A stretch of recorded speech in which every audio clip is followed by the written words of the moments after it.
Hey everyone, Ross McCorkle here with another episode of the Depot 180. The Pittsburgh Steelers have done it. They made it to 10-7 on the season and qualified for the playoffs. The route to get there was wild and unexpected, finishing the season with a 3-game losing streak, followed by a 3-game winning streak, but all that matters is they are in. The mechanism to get there was the Steelers defeating the Baltimore Ravens on Saturday, which they did 17-10, and then the Jacksonville Jaguars losing to the Tennessee Titans on Sunday morning the next day. The Titans took care of business and punched the Steelers' ticket for them. Najee Harris had his second straight 100-yard performance on the ground in the win over the Ravens in what was a miserable day from a weather standpoint. Harris is a big-bodied back and is perfectly built for those types of conditions. On one of the first exchanges, he nearly fumbled, but was perfect then on out with his ball security. Impressive on a day where there were 8 total fumbles, 2 lost from each team.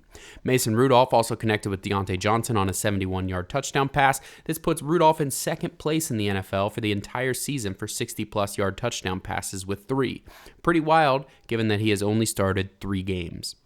Rudolph was named the starter for the playoffs. No surprise there. Tomlin announced it during his Tuesday press conference. TJ Watt was hurt via friendly fire as Montravius Adams jumped into the air to try and bat down a pass and came down funny on Watt's knee. He has a grade 2 sprained MCL. Check out the site where Dr. Melanie Friedlander breaks down the injury and the timetable for return.